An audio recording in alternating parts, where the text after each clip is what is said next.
Halo Sobat Jeling seluruh Indonesia, apakah sudah tahu tentang SDGs? Sustainable Development Goals 2030 adalah agenda global untuk menjalankan visi mewujudkan dunia yang lebih baik.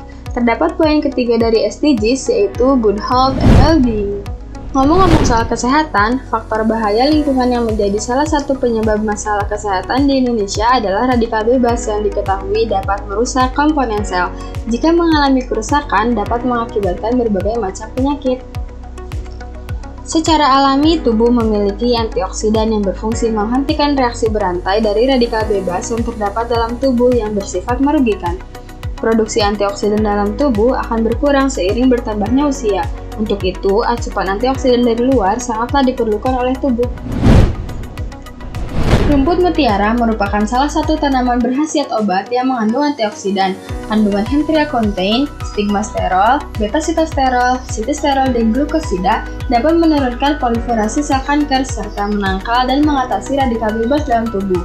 Dalam farmakologi Cina dan di negara-negara wilayah Asia Tenggara juga India, tanaman ini telah lama digunakan untuk menyembuhkan berbagai macam penyakit.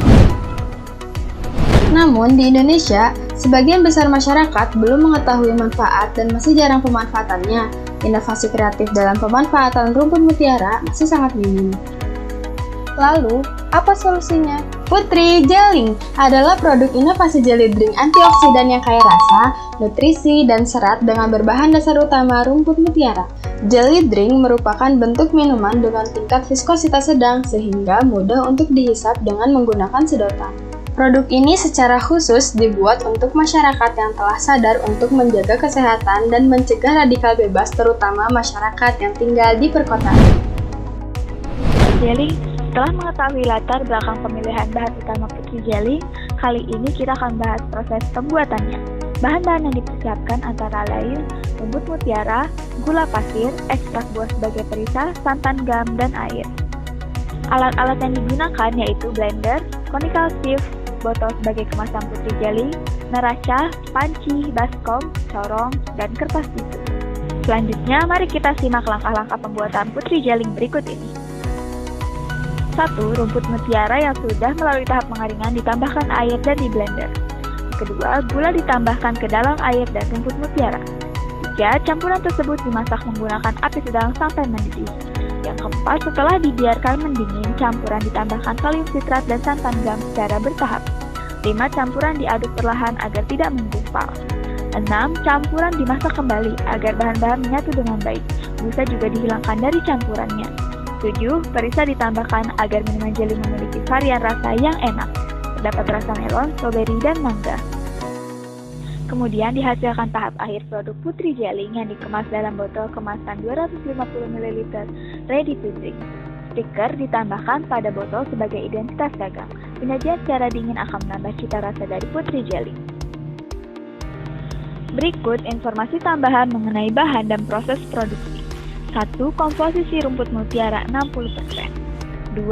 Semua bahan tambahan pangan memenuhi standar food grade dan diizinkan oleh pemerintah menurut aturan BPOM RI.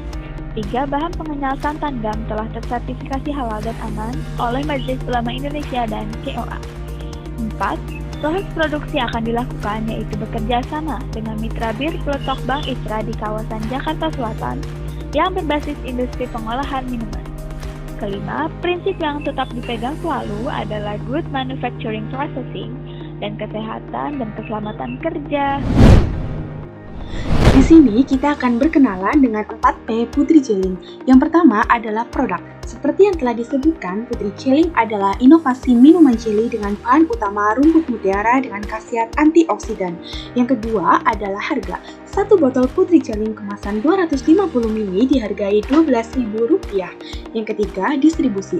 Sebagai langkah awal pemasaran, dimulai dari lingkungan kampus dan bertahap sampai tahap nasional dengan sistem kerjasama dengan minimarket, dengan catatan bila pandemi telah usai. Yang keempat, promosi yang akan dijelaskan lebih lanjut. Strategi pemasaran Putri Jelly dilakukan melalui digital marketing berupa Instagram dan online shop menggunakan sistem pre-order. Mengapa Instagram? Instagram sudah memiliki 700 juta pengguna aktif, sangat cocok untuk mencari konsumen. Strategi pemasaran pada online shop menggunakan sistem pre-order. Pre-order dapat membantu kita 1. Membangun momentum sebelum peluncuran produk 2. Mengukur seberapa besar permintaan pasar untuk produk baru 3. Menghasilkan penjualan awal untuk mendanai tahap produksi dan pemasaran. Nah, kita bedah yuk STP Putri Celing. Segmentasi pelanggan Putri Celing terbagi menjadi 3 kategori, yaitu 1. Individu yang telah sadar untuk menjaga kesehatan 2. Individu yang tinggal di perkotaan 3. Individu dari kelas menengah sampai kelas atas.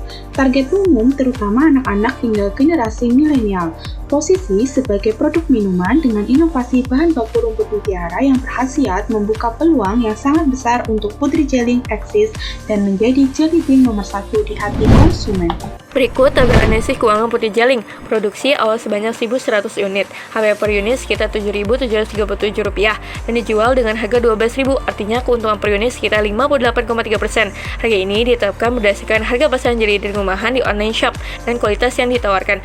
Payback period sekitar 2 bulan 15 hari, sehingga bisa dikatakan Putri Celing merupakan bisnis yang menguntungkan dan layak untuk dikembangkan. Dengan pertambahan penduduk dan inovasi yang dihadirkan, proyeksi keuntungan akan selalu meningkat sejalan dengan efisiensi produksi dan peningkatan kapasitas produk yang akan dilakukan setiap bulannya.